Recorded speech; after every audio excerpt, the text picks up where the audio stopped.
able to hear me. If not, you'll need to let me know. Well, grace be to you from God, our Creator, Sustainer, Redeemer, and from the Lord Jesus Christ. Well, we've been going through this, taking a journey together through Genesis. Now,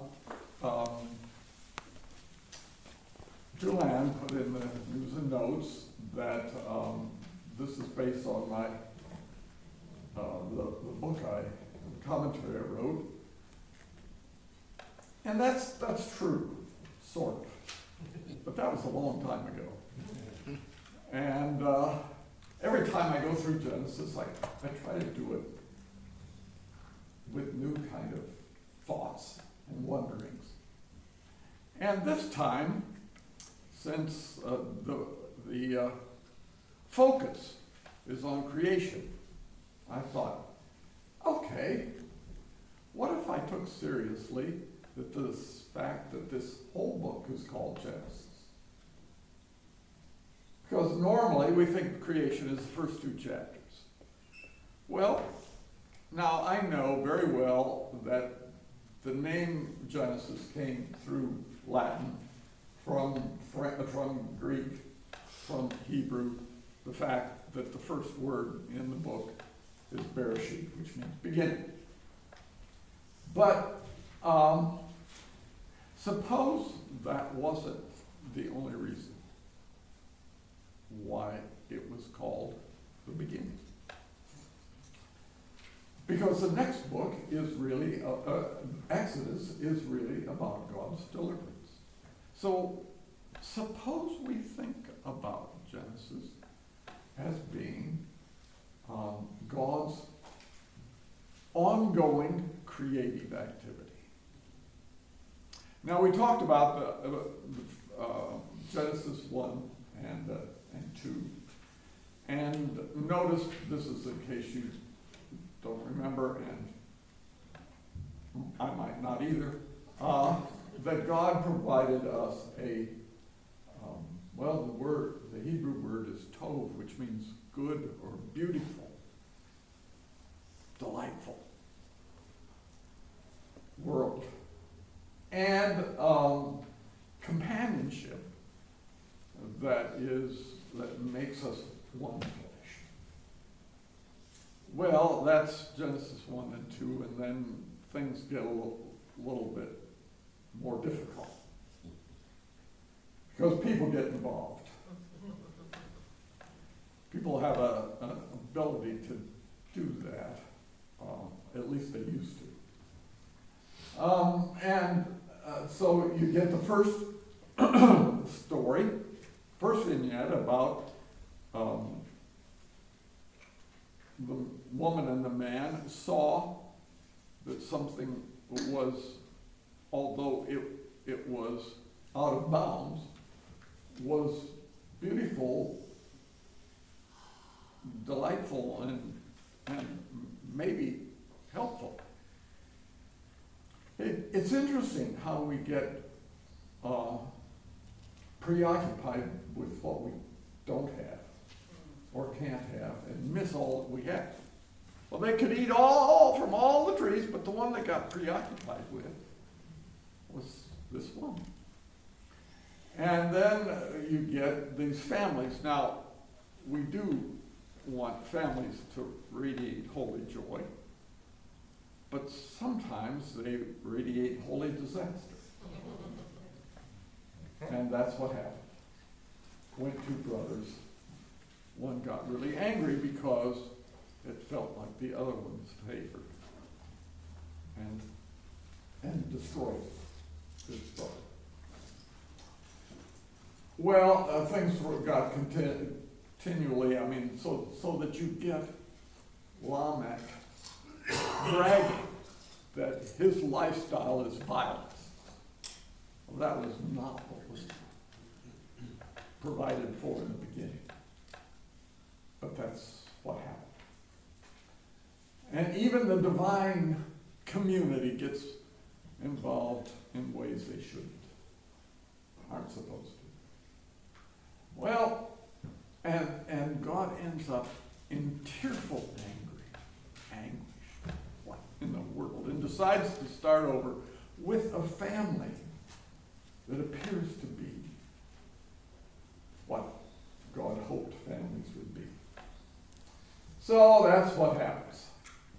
And what happens when they start over? Well,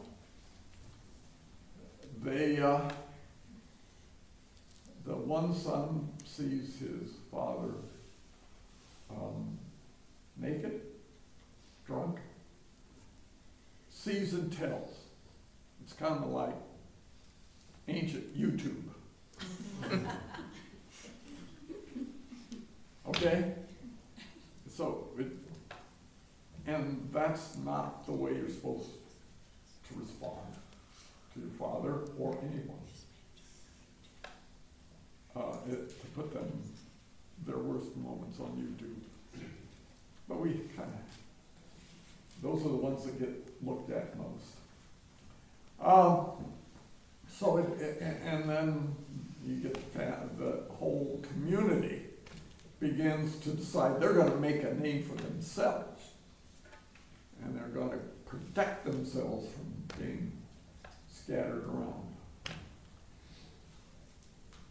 And this is also not the way it was supposed to be. It's not the world that God, the good, beautiful world of companionship, delight, and blessing. So now we're going to start with a different, God starts down a different road, and that is chooses a family. Chooses a family not because, if you read the end of chapter 11, not because they're necessarily better than any other family. But then we get to the Abraham, Sarah narrative.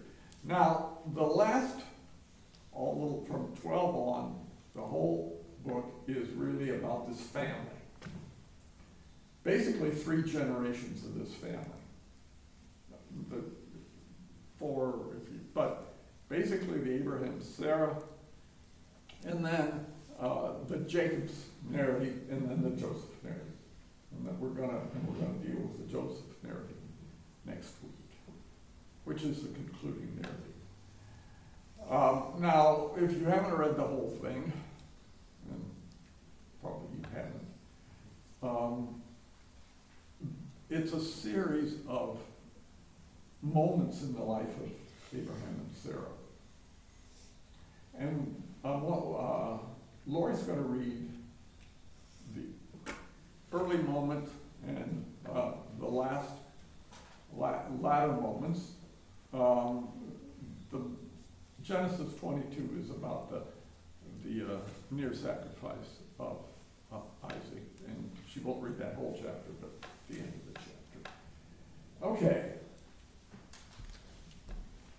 Well, I'm glad I don't have to read everything that it says. Genesis 12, 1-4 and 10-19. The Lord said to Abram, "Go from your country and your relatives and your father's household to the land that I will show you.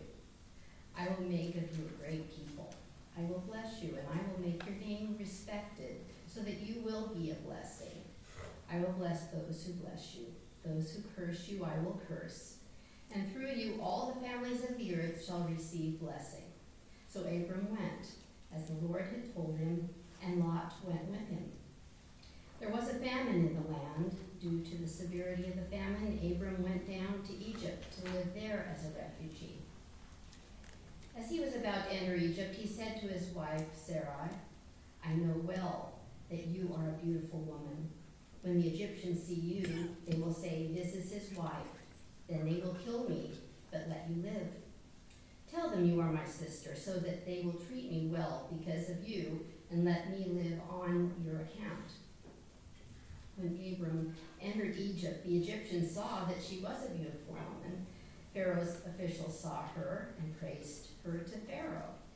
So the woman was taken into Pharaoh's household, and on account of her, it went well with Abram. He acquired sheep, oxen, male and female donkeys, men and women servants, and camels. But the Lord afflicted Pharaoh and his house with severe plagues on account of Abram's wife Sarai. So Pharaoh summoned Abram and said, "What's this you've done to me? Why didn't you tell me that she was your wife? Why did you say she is my sister, so that I took her for my wife? Now here is your wife, take her and go." And then Genesis 22, verses 11 through 18. The angel of the Lord called to Abraham from heaven and said, "Abraham, Abraham." And he responded, "I'm here." The angel said, "Do not lay your hand on the boy or do anything to him. Now I know that you fear God. You didn't withhold your son, your only son, from me." Abraham looked up and saw a ram, its horns caught in the underbrush. Abraham went over, took the ram, and offered it up as a burnt offering instead of his son. Abraham called the place, "The Lord is seen." Therefore, people say to this day, "On this mountain, the Lord can be seen." The angel of the Lord called to Abraham a second time from heaven. "The Lord has said, I give you my solemn word, because you have done this and have not withheld your son, your only son, I will bless you. I will make your offspring as numerous as the stars of heaven and as the sand that is on the seashore. And by your offspring shall all the people of the earth receive blessing." Okay, that's the beginning and the conclusion of this narrative. What did you hear at the beginning? The Genesis 11 or 12, the first three verses. What did you hear? Do you even remember what you heard? Blessing. Pardon? Blessing. Blessing. Okay. Actually, there's more uses of the word blessing in this three verses than there is in the whole book. What is there? And if you remember, you get it at the end too. What is their purpose in life?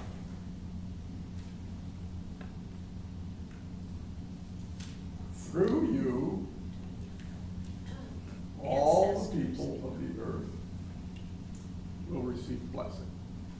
And remember that's the end verse as well. Through your descendants, all the people of the earth will receive blessing.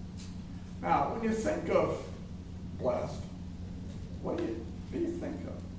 What do you connect with that word? Anything? Does it bring anything to your mind except Health and prosperity. health and prosperity? All right. Anything else? Happiness. Happiness. Not just happiness, but joy. I'm sorry? Not just happiness, joy. Joy? Favor. Favor? All right. Now over everyone else. Okay.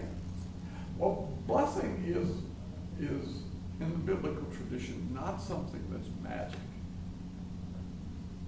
but it's something that's empowering.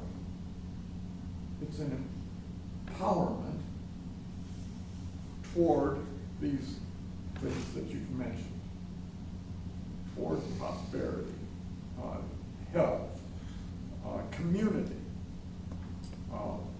favor, all of those things. It's an empowerment. Through you, all of the peoples of the earth will receive blessing. That's their mission. It's not a secret what God's will is. It's that. Through you, all the peoples of the earth will receive blessing.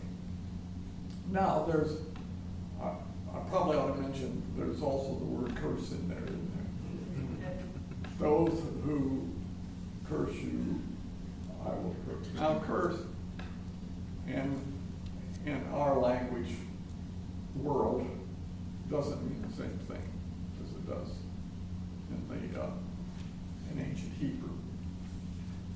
not about four-letter words. It's about belittling, demeaning, destroying in various ways other people. Now, one of the best ways that I can think of it is, what's the difference between a child that grows up in a house where there's blessing and a house where there's belittling, demeaning, dismissing?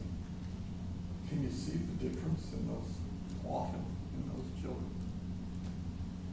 That's what cursing is. It's demeaning, belittling, seeking to destroy. In words, primarily.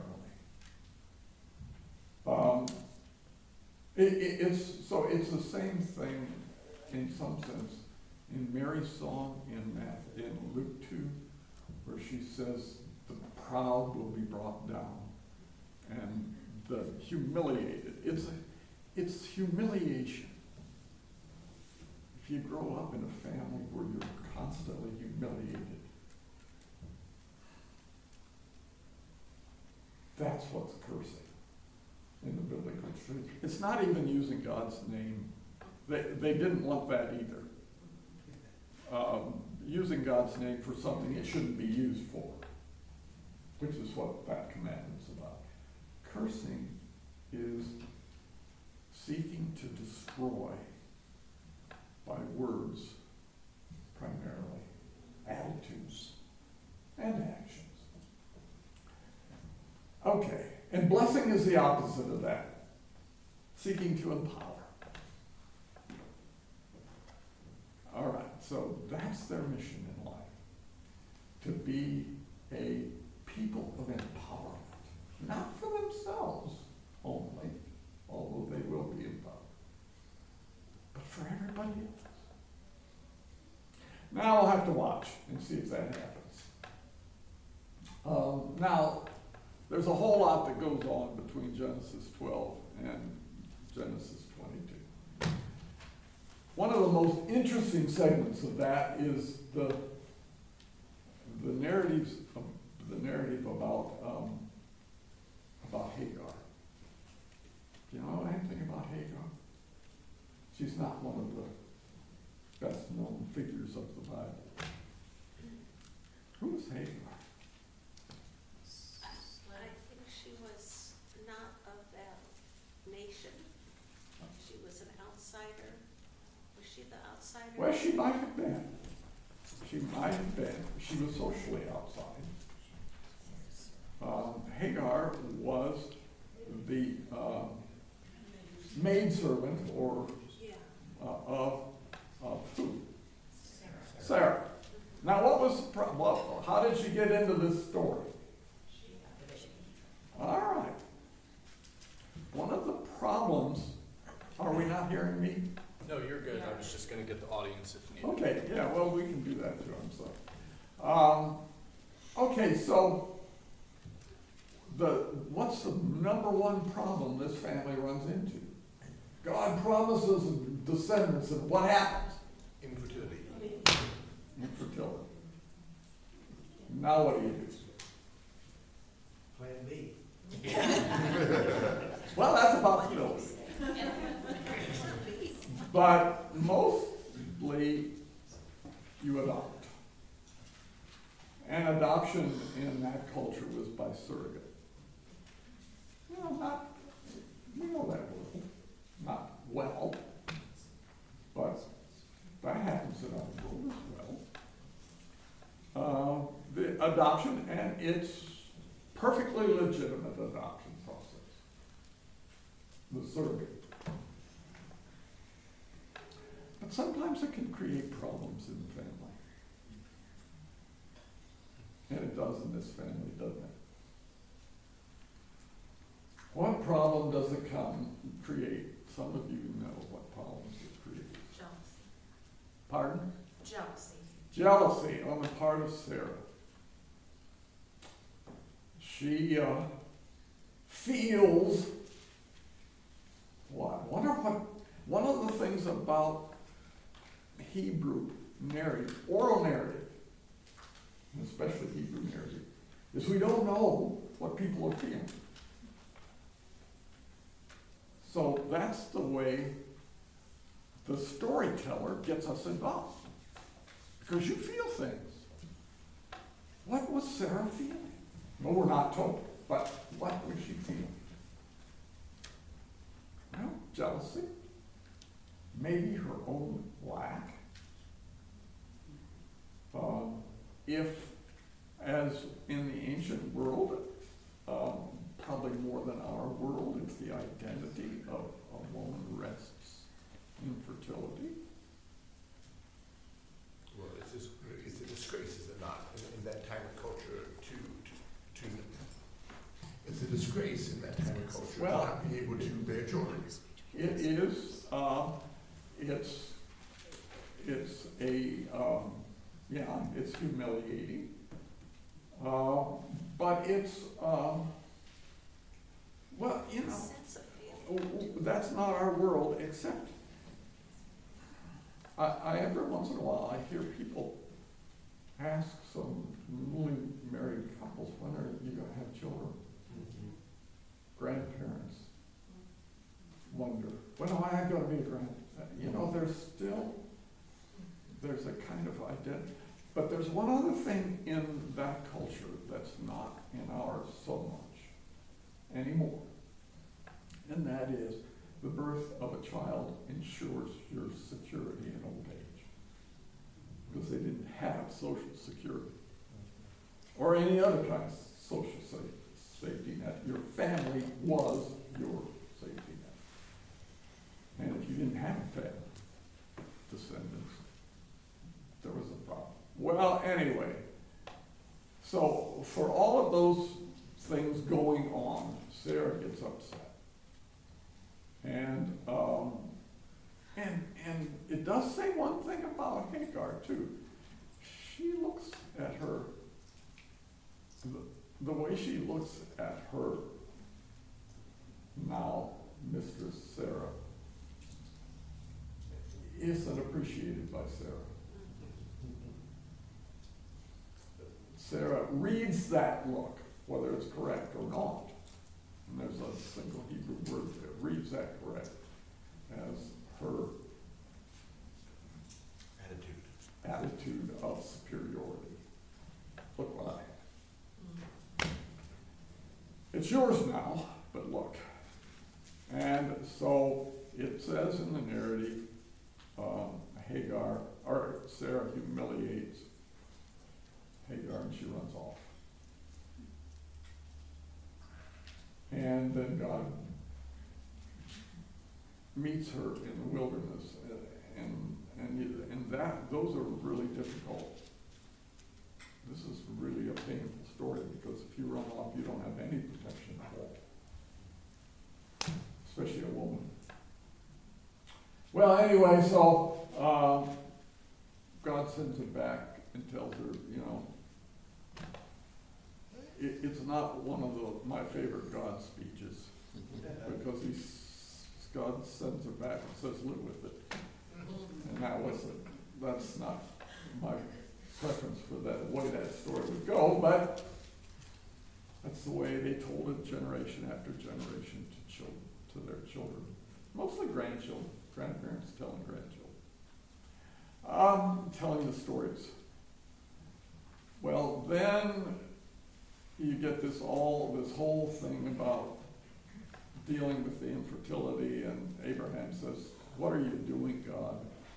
You make this commitment to us, and where is it? Well, we got Ishmael now. Maybe that's settled, and God says that hadn't settled. So then, much to everybody's surprise, Sarah gets pregnant and has Isaac. Chapter 21. And then what then Sarah wants nothing to do with Abraham. And she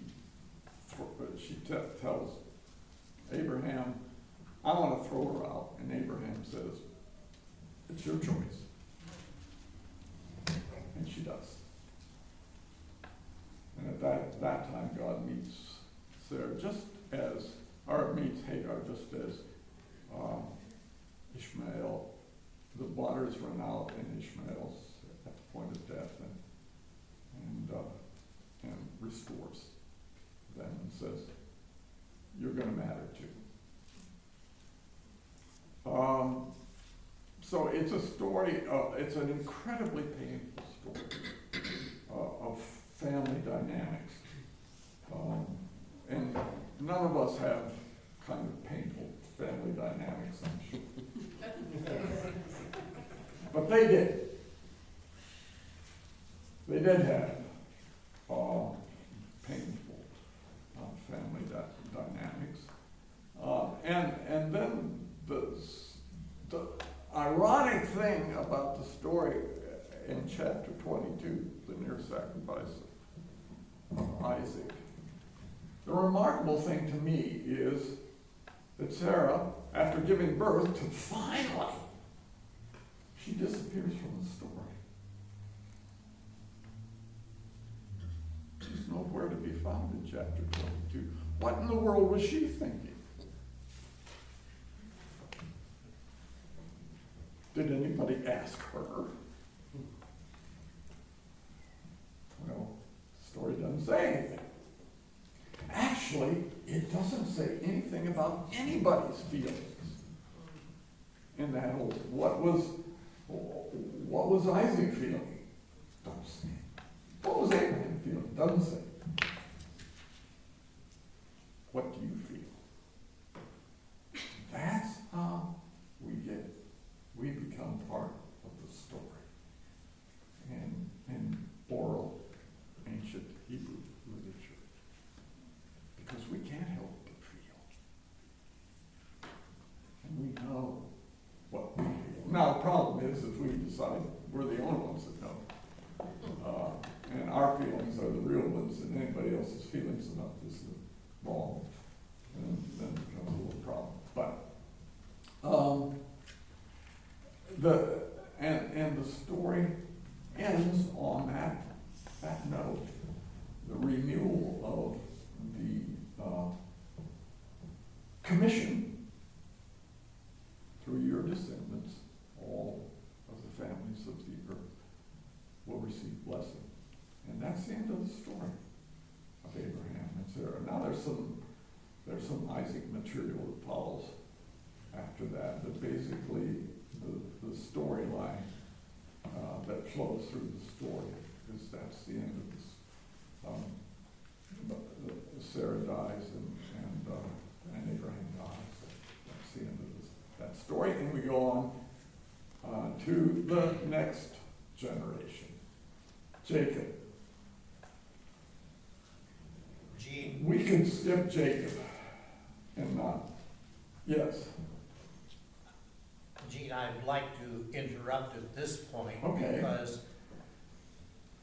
there's a sizable segment of Christianity that I've experienced that sees another side to the destiny of the Hebrew people. Yes. And you're aware of that as I am. Oh, yes. But I think we need to touch on it. Feel free. They choose not to pick up the Abraham story of blessing, I know. but rather pick up the story of, I will give you this land, Yes. and you can destroy the Canaanites, and you will have this land for perpetuity. I experienced that in the United Methodist Church in a way that really shocked me, because I had always bought the Abraham story of blessing. they totally ignored that and ran with, you know, this land is your land. This land is my land. And it's rampant, not only in this country, but it's rampant in Sweden with my relatives. Okay. Ooh. Well, nobody has relatives like that.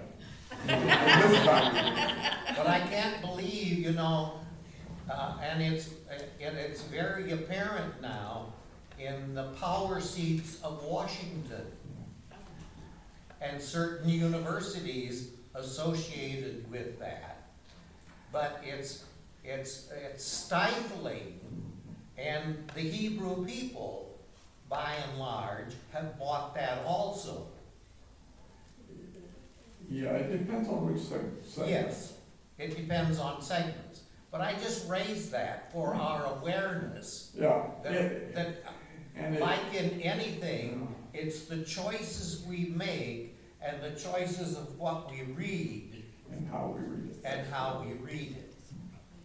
Um, And I like what you're doing, and I'm not objecting to it. No, I just understand. It wanna can be raise- read differently, and it has been. Well, it has major It ramifications has. for all of us. Yeah. Well, you know, the Genesis story after of Noah, Ham, Shem, and so forth, was read for a long, long time as the approval of African American enslavement. You can read, the one thing about the biblical tradition is that it's not capable of only one reading. You can read it destructively or you can read it constructively. And for me, it's a constructive story. There is, if you want to look at what I think is a really excellent story, book, Walt Brueggemann's book entitled The Land, which is now 30 years old, but it's still a remarkable story, a remarkable book following the land through the whole of the biblical tradition. And that would be a different, I mean, we could do that too, but I decided, you didn't have any choice. But thank you. There is that. There are other ways in which the story can be read. One of the real problems we have is that when we read the story, we leave out the parts we don't like. The Hagar story is mostly left out because who wants a Sarah and Abraham that do those kind of things? Now we're going to see that gets more and more a question. So we have the Abraham of going to responding to God and going. And then we have the Abraham of trusting God with Isaac. And not a whole lot between that. Well, that's comfortable. Pardon? That's comfortable. Those are comfortable. Those are. They don't make you struggle. They don't make you ask questions. Yeah. But there are really other. I mean, it is an unbelievably great story. But you wonder, why did they tell stories to their children generation after generation about Sarah doing that? Why'd they do that? We wouldn't do that. Those are the stories we don't tell. This isn't necessarily a children's story. They did. But they told those stories. Now, we're going to go to a whole lot more of those stories with Jacob. In fact, it's hard to find the redeeming story in Jacob. Jacob never found a relationship that he couldn't turn into a conflict. And that's exactly what happens in every relationship, including God. In chapter 32, he turns that one into a wrestling match. All right. This is the Jacob and Esau story. This is the most well-known of the Jacob relationships. Okay, Nancy? Isaac was old, and his eyesight had failed. He called to his oldest son Esau and said to him, "My son." He answered, "I'm here." Isaac said, "I am old, but I don't know exactly when I'll die. Take your hunting gear, bow and arrows, go out to the field and hunt game for me. Prepare me a delicious meal, just as I like it, and bring it to me. Then I will bless you before I die." Rebekah was listening when Isaac spoke to Esau. So when Esau left to hunt game, Rebekah said to her son Jacob, "I just heard your father say to your brother Esau, 'Bring me game and prepare a delicious meal for me. I will bless you in the Lord's presence before I die. Now, my son, pay attention and do what I tell you. Go to the herds and get me 2 healthy young goats. I will prepare a delicious meal for your father. Then you take it to him so that he will bless you before he dies." But Jacob said to his mother, Rebekah, "Look, my brother Esau has a lot of hair on his arms, but I have smooth skin. My father may touch me. Then he will think I'm making fun of him. I may end up cursed rather than blessed." His mother said to him, "The curse will be on me, my son. Just obey. Go get the goats for me." In the house, Rebekah got her older son Esau's favorite clothes and put them on her younger son Jacob. Around his arms and smooth neck she put the hide of young goats. Jacob went to his father and said, "My father?" He replied, "I'm here. Who are you, my son?" Jacob said to his father, "I am Esau, your oldest son. I have done as you told me. Sit up and eat some of my game so that you may bless me." Then Isaac said to Jacob, "Come here so I can feel you, my son. I want to know whether or not you are really my son Esau." So Jacob went up to his father Isaac, who touched him and said, "The voice is Jacob's voice, but the arms are the arms of Esau." Then his father Isaac said to Jacob, "Come near and kiss me, my son." Jacob came near and kissed him. He smelled the scent of his garments and blessed him. Esau hated Jacob because of the blessing his father had given to Jacob. Esau said to himself, "When the days of mourning for my father are over, I will kill my brother Jacob." Should I go on? But yeah, let's wait a minute. Okay. This is down there and let's see. Now this is the kind of the lead story of the Jacob narrative. I want to say there's another interesting thing about the way this big long narrative is constructed. It's constructed with 3 basic conflicts. The Jacob-Esau conflict, the Jacob-Laban conflict, and the Leah-Rachel conflict. Now, the Jacob-Esau's conflict appears at the beginning and the end. The Jacob-Laban conflict is the next one in from the beginning and the next one in from the end. And the Leah-Rachel conflicts right in the middle. Now, for those of you who want words that are useless to you, that's called a chiastic structure. Now, there's a word that you'll never use, but it's a word that some of us use so you think we're smart.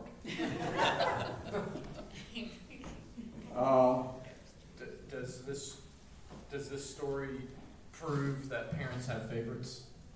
Well, Because it doesn't really explain why. I'm so bad with names. Rebecca. Rebecca Now, Kind of okay, short. there's a Yeah. couple stories that go before this. Why did Rebecca do what she did? Do you remember? Well, the story, there's a couple stories that go before this, but one of them is a story, a very simple story, a very simple few lines, 3 lines. It said that Esau grew up to be an outdoorsman who was good at, skillful at hunting. Jacob grew up to be a quieter, who stayed around home, quieter boy. And what? Well, Isaac, and then there's this sentence. Isaac loved Esau. Rebecca loved Jacob. Whoops. We've got a problem. Again, why would they tell stories like that? About parents. Parents don't have favorites. Or maybe some do. And so that sends just a short line in the beginning defines the whole story of Jacob and Esau. Because one is loved by father and one is loved by the mother. Okay. Gene? Yeah, I go on. just have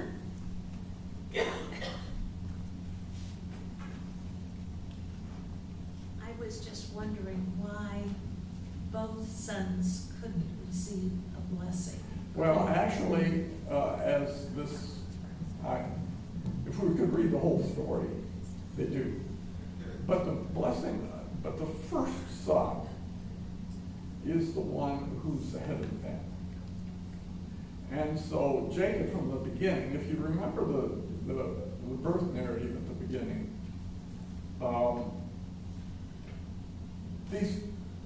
Rebecca gets pregnant, okay?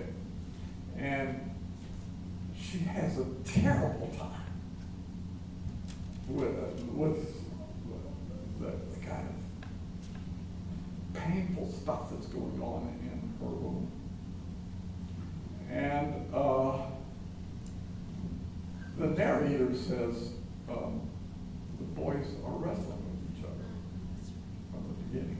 And then comes the birth, and Esau is born first. She finds she's got twins, okay, but Esau's born first.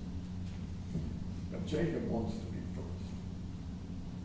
So he's born hanging on to, pulling on Esau's foot.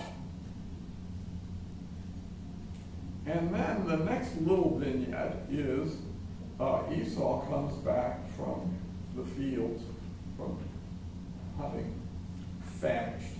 The narrator says he's famished, and he says he's famished. Now, being famished is not being hungry.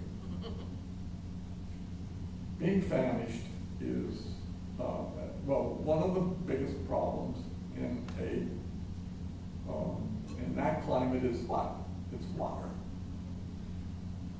So he comes in, and his brother, his wonderful brother, is making soup.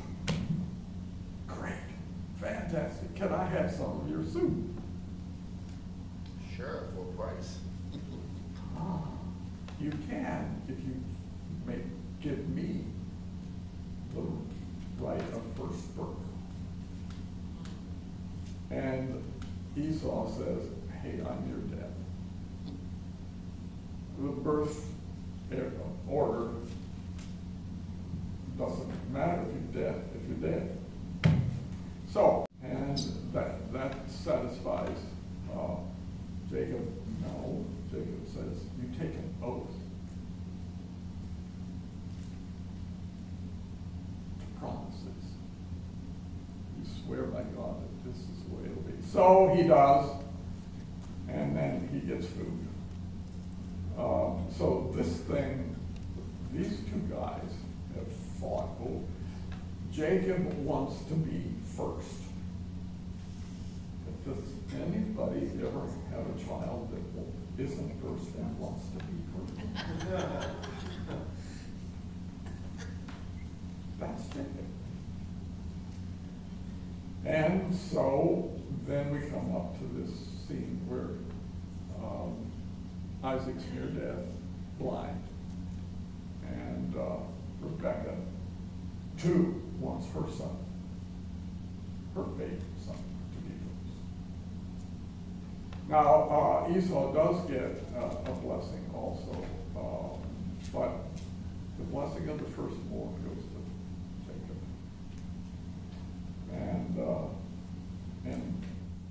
And Isaac is just beside himself.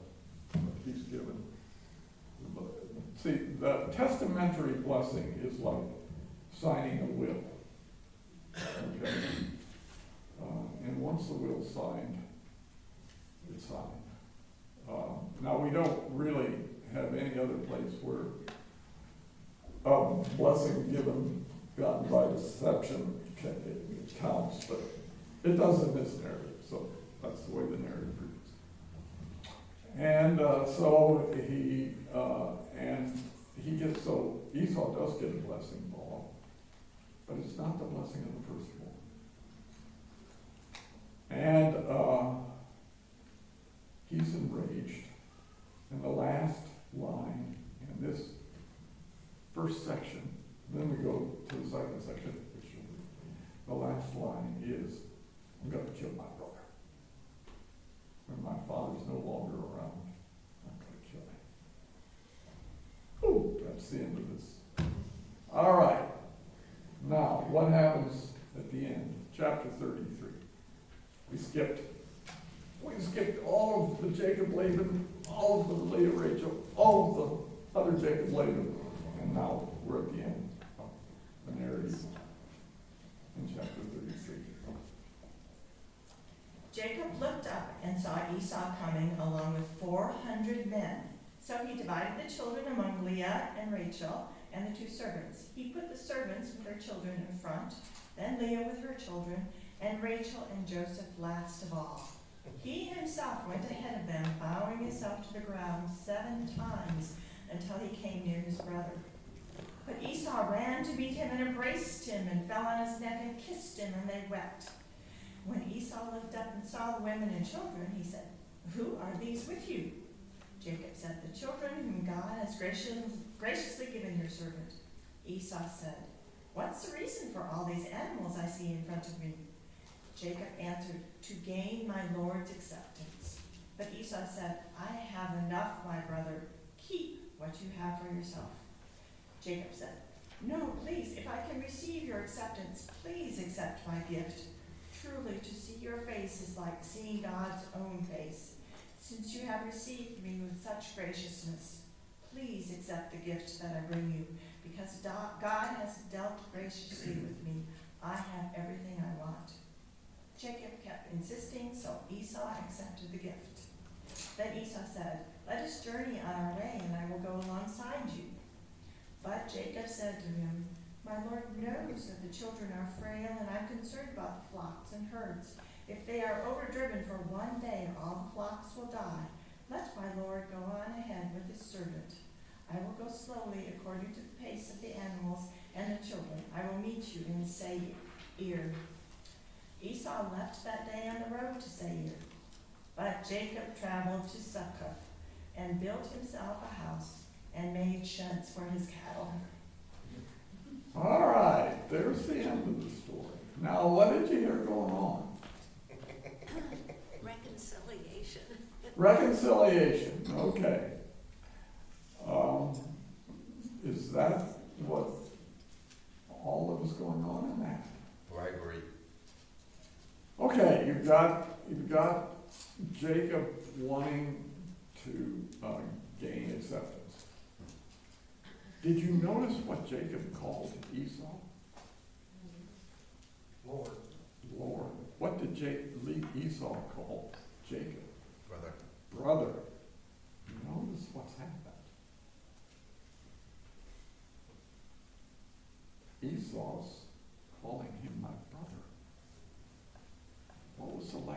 he said, before this, I'm going to kill my brother. And that's not what he's doing now. He runs to him, embraces him, kisses him, and addresses him as my brother. What has happened to Esau? Where's the old Esau?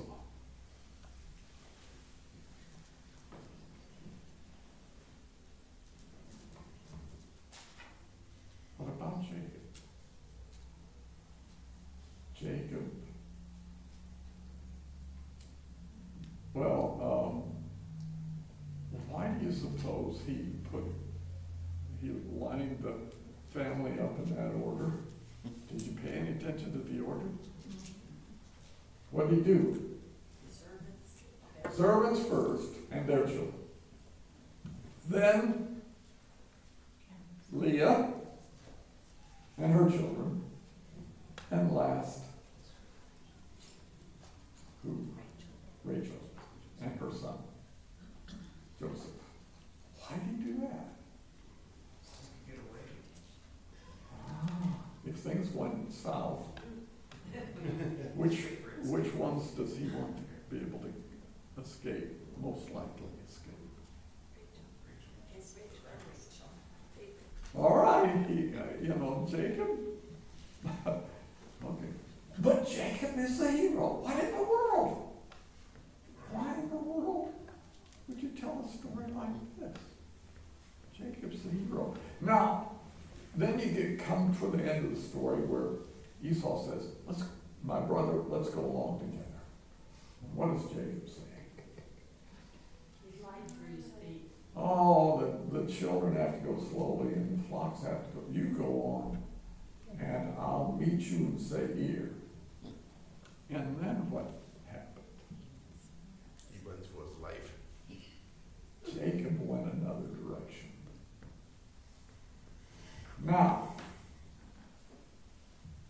he went to Sukkoth, built a house there.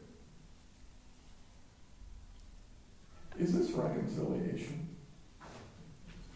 Think about it. What does this, is this, the reason why I ask that question is because I use this in my course all the time. Is this, why didn't Jacob go, as he said he would, to say here? Why? Why not? We're not told, so why not? Why do you think? Esau to get over the whole, I just saw my brother for the first time in Yeah. a decade and realize what Jacob's done to him in the past. Did Jacob not go to be with his brother because he was afraid of himself or afraid of Esau? Or nothing? Yeah, there's something going on there that we're not told. Still not true, but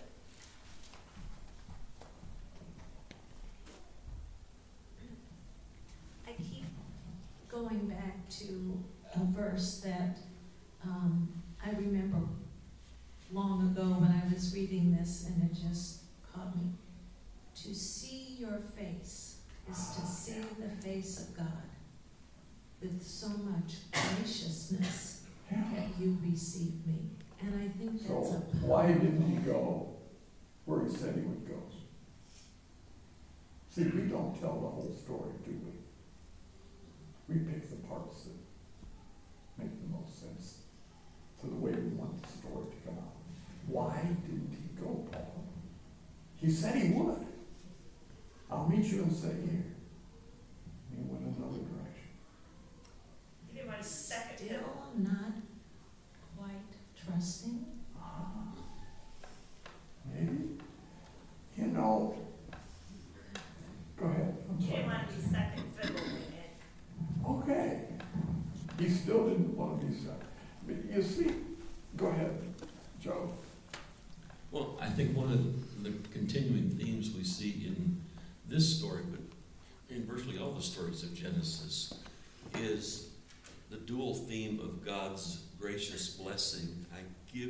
I will bless all the nations through you, and so on. And the other side of it is, okay, thank you, God, for that blessing. Now I will work it out. I will engineer a way to do it. Eve says, let's go eat of this fruit.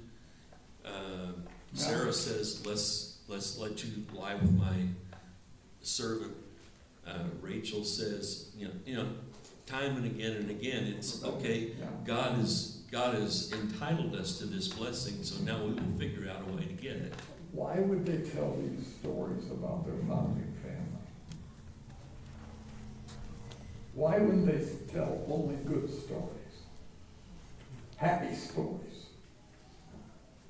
Holy joy stories. Well, we'll go on and wonder about that. Paula? Because they want to be able to identify, they want to be able to know that the difficulties they were going through themselves were not just them. It was an identification, I think. They knew these are real people. They're not the way we talk about saints. They are real people. And they have favorites, and they do crummy things. And we're going to ask the question then eventually. I want you to say, help me with why didn't God give up on us then? All right, now we're going to go to the Jacob Laban. You going to read it from there, or are you coming up here? I'll come up. All right. Yeah, when do we get to eat? Oh, this is Jacob Esau. Hey, no, we just got Esau. We got the other Laban. Hey, we're supposed to eat. All right. We're supposed to eat. The donuts may get stale, if there are. I'm sorry. We're supposed to eat first. You got to turn this one out, so if you could turn out a little bit easy. Take a break. So why don't you read this after we eat? Okay, we'll read this after we eat. Don't have this out there. Okay.